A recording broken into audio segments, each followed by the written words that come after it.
Heading पड़ी होगी कि आज का जो लेसन है बहुत इंपॉर्टेंट है, और ये इसलिए भी इम्पोर्टेंट है, हम अपनी तैयारी को चाहिए कि आप कितना कुछ जानें। 3 क्वेश्चन तो मैंने आपके सामने सिंपली अभी लिख रखे हैं, तो वीडियो को पॉज करके आप उसको देख लें। बाकी के जो इसमें किस तरीके से इसको सॉल्यूशन देखना है, किस तरीके से इसको करना, उसके तरीके आगे एक एक करके हम पढ़ेंगे। सबसे पहला पॉइंट देखिए 2x - 2 की पावर, यहाँ पर लिखा है 2x - 2 बराबर जो √64, और यहाँ पर अच्छा देखो, अगर आपने टेबल याद कर ली है और टेबल समझ गए हैं तो ये सब चीजें आपको बहुत नॉर्मली चीजें आने लगी होंगी। अगर मैं इस पॉइंट ऑफ व्यू की बात करूं, अगर मैं इस पॉइंट ऑफ व्यू की बात करूं तो 64 को क्या मैं 2 के रूप में लिख सकता हूं? तो पहले मैं देखूं क्या ये 64 के साथ में क्या लिखा है रूट, और यहाँ लिखा है, तो सबसे पहले मैं इसको कन्वर्ट कर लूं। तो यहाँ पर मैं पहले इसका जो क्या देखूंगा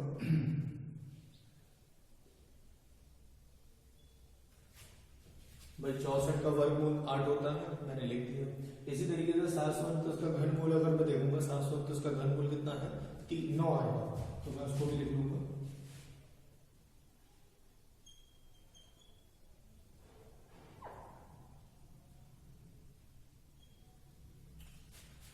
अब देखिए यहाँ पर ये 2 है, ये 8 है, तो क्या मैं 8 को 2 के रूप में लिख सकता हूँ? बिल्कुल निश्चित लिख सकता हूँ। 9 को मैं 3 के रूप में लिख सकता हूँ, बिल्कुल लिख सकता हूँ। तो बस यहीं से मैं सॉल्व कर लूंगा इस क्वेश्चन को।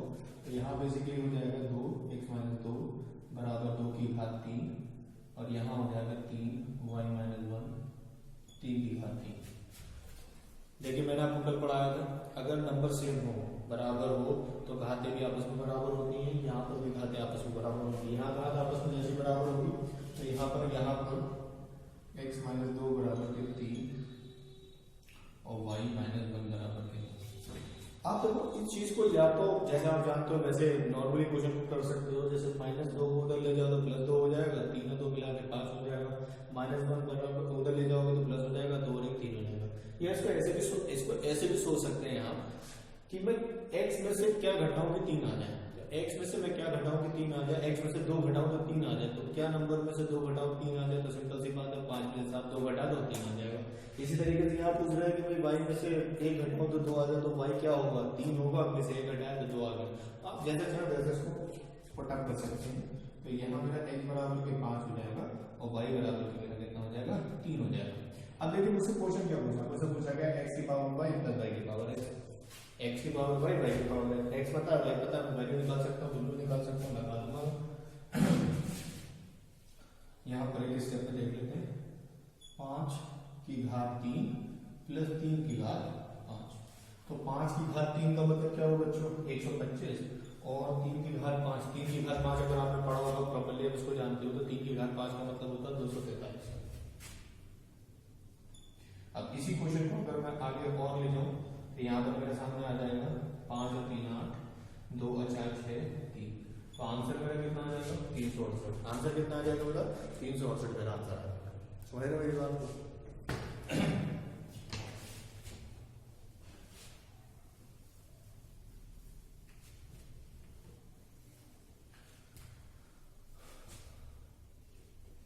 Next question. अब देखिए अगला क्वेश्चन जो यहाँ पर मुझसे ये कह रहा है, वो कह रहा है 5 की घात 0.48 बराबर 1.8। अब देखिए ये बिल्कुल एक डिफरेंट क्वेश्चन है, लेकिन हम धैर्य रखते हुए इस क्वेश्चन को करेंगे। पहली बात मैं बार बार ये आपको कहूंगा कि जब भी क्वेश्चन आता है कुछ डिफरेंट आता है तो प्लीज घबराएं ना। पहले आप जानते हैं, आपको जो पता है उसके हिसाब से उस क्वेश्चन को टैकल आउट करने की कोशिश करें। अब देखिए इसमें आप क्या जानते हैं, अब इस पॉइंट में आप अगर देखिए इसको आराम से देखिए, यहाँ से रखा है x बराबर के 5 की घात 0.5 की घात 0.48 और ये y बराबर के 5 की घात 0.12। यहाँ कह रहे हैं x की घात p बराबर के y, तो p का मान बताइए। सिंपल सी बात क्या काम करो, x की जगह क्या लिख सकते हो? ये लिख सकते हो, तो मैं यहाँ लिख दूंगा 5.48 की घात p बराबर के y की जगह लिख सकता हूँ 5 की घात 0.12। बताइए इसमें कोई दिक्कत तो नहीं? अच्छा एक घात अंदर एक घात बाहर, इन दोनों की गुणा हो जाएगी, बराबर ये आ जाएगा, दोनों की गुणा में से देख ले तो ये आ जाएगा 0.48p बराबर के 0.12। अब ऐसा क्यों हुआ? देखो नंबर सेम है, बीच में बराबर है तो घाते भी बराबर होंगे, घाते बराबर लेंगे। अब इस पॉइंट ऑफ व्यू से अगर मैं देखूं तो p बराबर के 0.12 और 0.48, ये हट गया 12 तो p बराबर कितना होगा बेटा? 1/4। तो p बराबर कितना हो गया? 1/4। तो p मेरा कितना है? 1/4। बात सबको समझ में आ रही है? डेफिनेटली समझ में आ रही होगी। क्वेश्चन को करिए और डिफिकल्ट क्वेश्चन नहीं है मेरे पास, बट अभी हम एक स्टैंडर्ड क्वेश्चन को देख रहे हैं ताकि हमारा बेस बिल्ड हो जाए। बेस बिल्ड होता है कि देखिए ये सब मैं आप लोगों को बहुत ज्यादा कोई कहेगा डिफिकल्ट है तो ऐसा कुछ नहीं, कोई डिफिकल्ट है, ये सब बहुत नॉर्मल क्वेश्चन है। इसमें जो नेक्स्ट लेवल होगा वो हमारे लिए डिफिकल्ट होगा, उसको भी करेंगे, बट हम अभी पहले बेस पे चल रहे हैं। तो फर्स्ट बेस अपना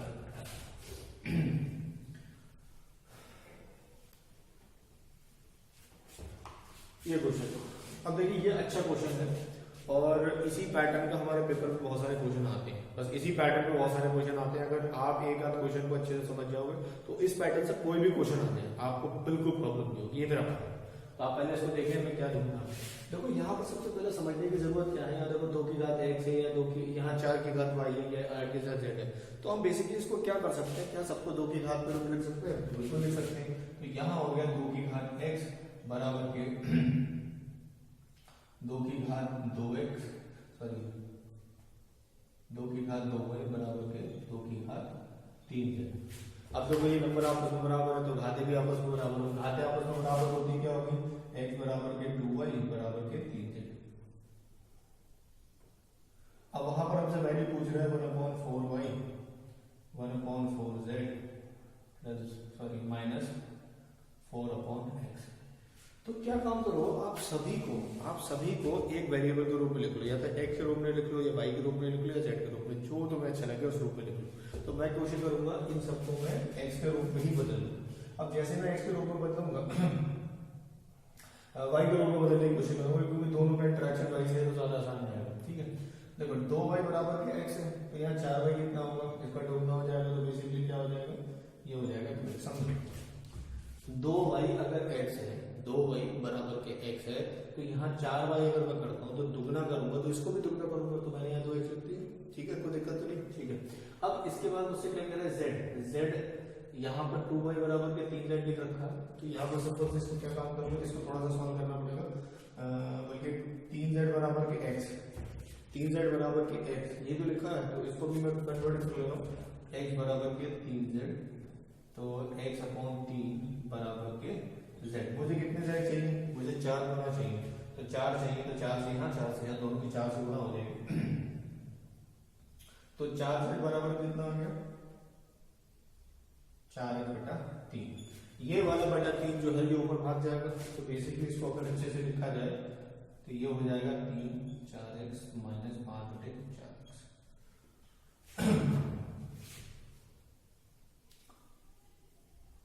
ठीक, अब देखिए यहाँ पर क्या आ गया, ये 4 आ गया, और यहाँ पर बेसिकली क्या है, तो मैं कोशिश करूंगा पहले ये दोनों सेम है तो इनको सेम कर लूँ, इसको दुगना कर दूंगा ये 4x हो जाएगा, इसको दुगना कर दूंगा तो ये भी 4x हो जाएगा, इसको दुगना जैसे करूंगा 4x हो जाएगा, तो ऊपर भी दुगना करना पड़ेगा, तो नीचे 4x आ जाएगा, ऊपर आ जाएगा 2 + 3 माइनस के बाद 2 और 3 कितने हुए 5, 5 में से 5 का आंसर क्या हो गया 0/4x।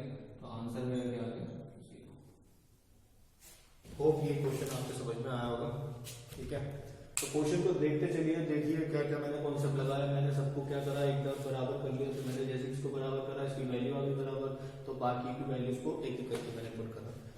एक एक क्वेश्चन को नॉर्मली समझिए, जहां कोई दिक्कत आती है तो प्लीज मुझसे रेफर कर दीजिए। अच्छा, एक चीज मैं बीच में ये जरूर कहना चाहूंगा,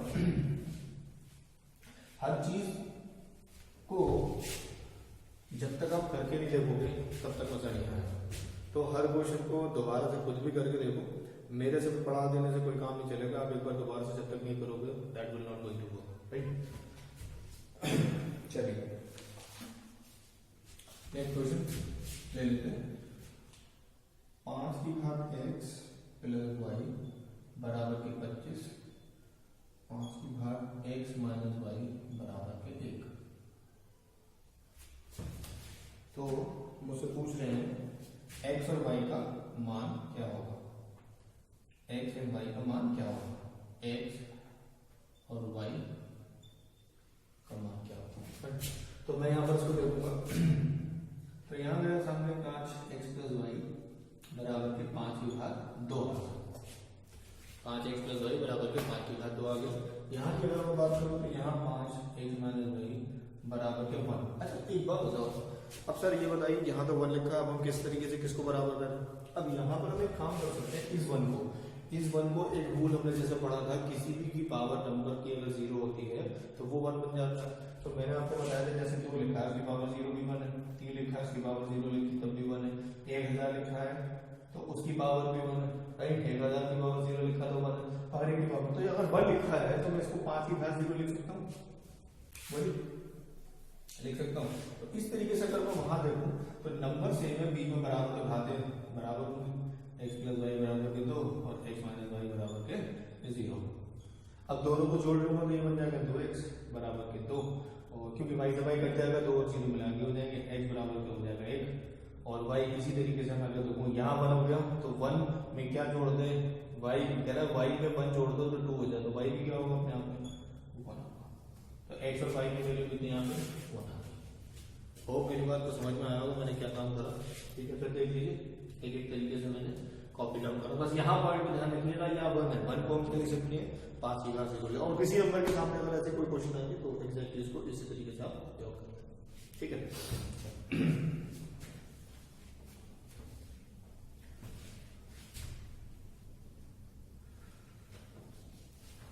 अब एक धमाकेदार क्वेश्चन देखिए, बहुत अच्छा क्वेश्चन है।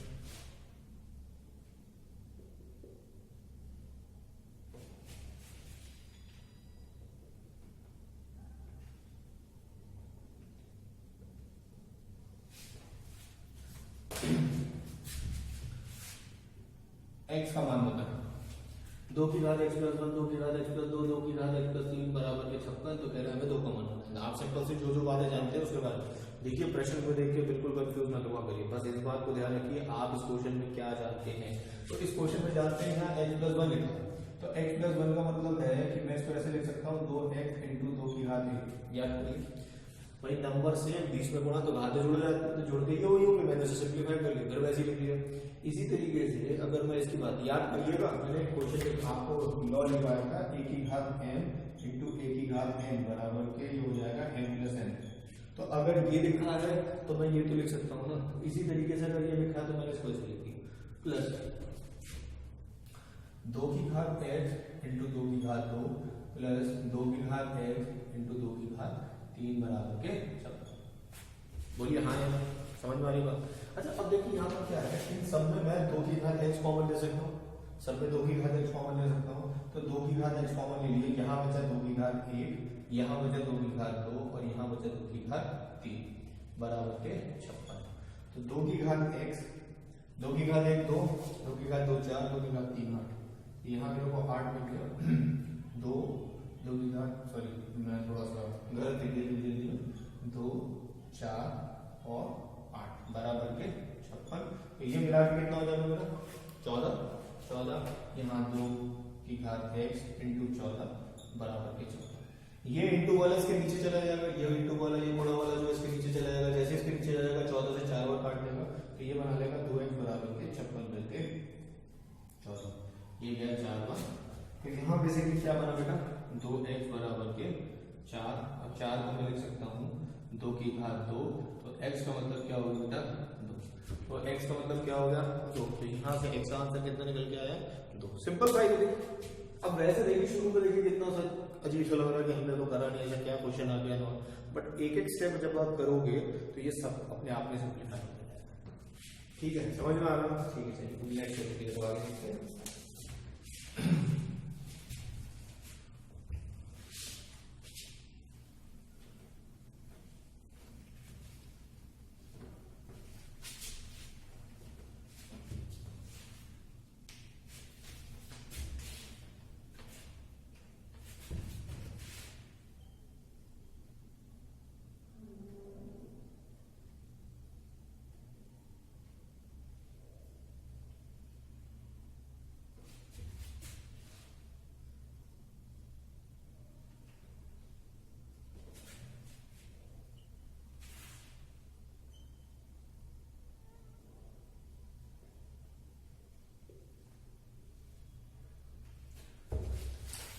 देखिए क्वेश्चन आया थोड़ा सा डिफिकल्ट लगेगा, बड़ा लगेगा, लेकिन आप इन सारे नंबर्स को अच्छे से अगर देखोगे, मॉनिटर करोगे और आपने टेबल याद कर लिया होगा, जो मैंने आपको इसके लॉ एंड फॉर्मूला की टेबल बताया था, आप देखोगे आराम से कि जितने भी आपको सारे नंबर दिखाई दे रहे हैं ये सब 3 के घात के रूप में लिख सकते हैं। और जैसे ही आपको ये ध्यान में आ जाएगा कि हम किस तरीके से इसको लिख सकते हैं, तो आपका आधा क्वेश्चन वैसे ही कंप्लीट हो गया, दिमाग में सॉल्व हो गया, और उसके बाद नेक्स्ट स्टेप की तरफ आप आगे बढ़ सकते हो। इसको अगर मैं देखूँ तो 27 को मैं लिख सकता हूँ 3 की घात 3, 3 से 3 चला जाएगा तो बचेगा क्या, 3 की घात -3। देखो फिर क्या समझो, जैसे 3 की घात 3 लिखा, एक घात अंदर इससे गुणा होगी तो क्या कट जाएगा, तो बचेगा तो -1, तो 3 की घात -1, 3 की घात 12 ऐसे छोड़ेंगे नहीं, इसको ऐसे कैसे रहने दीजिए, इंटू 81 का मतलब क्या होता है, 3 की घात 4, वो 4 यहाँ आएगा और ये 4 आएगा, 4 से 4 कंप्लीट कट जाएगा, तो बेसिकली क्या बचेगा, 3 की घात ये माइनस कर, देखो मैं 81 जो मैंने लिखा है इसको मैं आपको दिखा देता हूँ, 81 - 3/4, 3 की घात 4 की घात -3/4, तो 3 की घात 4 इंटू -3/4, 4 से 4 चला गया, तो देखिए 3 की घात -3 बचा। लेकिन मैं ये चाहता हूँ कि ये स्टेप मैं बार बार ना करूँ, आपको मैं बता चुका हूँ द बिगनिंग, तो ये चीजें आपको आनी चाहिए ताकि हमारा समय बचे, हम ज्यादा क्वेश्चन कंप्लीट कर पाए, ठीक है। अब देखिए नेक्स्ट वाला, ये 729 को मैं देख सकता हूँ 3 की घात 6, और 343 को मैं लिख सकता हूँ 3 की घात 5, और 5 से फिर वो 5 कंप्लीट कर जाएगा, तो बेसिकली बचेगा यहाँ पर क्या, 3 की घात -2। अब देखिए हम क्या काम करेंगे, ऊपर वालों को एक तरफ सॉल्व कर लेते हैं, नीचे वालों को एक तरफ, देखिए सबके बीच में गुणा है, तो यहाँ पर क्या होगा, सब जुड़ जाएंगे, तो 12 प्लस का है, ये जैसे जुड़ेगा -3 -4, 12 में से 4 गया तो बचेगा 3 की घात 8, 3 की घात 6, और ये 3 की घात कितना है, -2, तो बीच में गुणा है, इन दोनों को जोड़ेंगे तो 6 में से 2 चला जाएगा, तो क्या बचेगा, 3 की घात 4। अब नंबर सेम है और भाग है, तो घातें घट जाएंगी, तो घटने के बाद क्या हो जाएंगी, 8 - 4, तो 3 की घात 4। अब या तो 3 की घात 4 आंसर होगा, या 3 की घात 4 का मतलब आप जानते हैं सभी लोग 81, ये आपका आंसर होगा। होप ये आपको समझ में आया होगा, और बेटर है कि इन सब क्वेश्चन को जरा ध्यानपूर्वक देखें और प्लीज कर करें। मेरे बहुत और भी डिफिकल्ट क्वेश्चन है, बट मीनवाइल मैं आप सभी इन सब चीजों के बारे में डिस्कस नहीं करूंगा, आप इस पार्ट को इतना ही रखेंगे। अब इसके बाद सेकंड चैप्टर शुरू होगा, सेकंड पार्ट शुरू होगा इसका, तो उसको देखेंगे जहां पर हम रैशनलाइजेशन की बात करेंगे। रैशनलाइजेशन की बात अगर मैं करूँ तो करने की अगर मैं बात करता हूँ तो बेसिकली अब हम जो डील करेंगे तो रूट वाले बातों के बारे में डील करेंगे, मतलब रूट के बारे में डील करेंगे, ठीक है।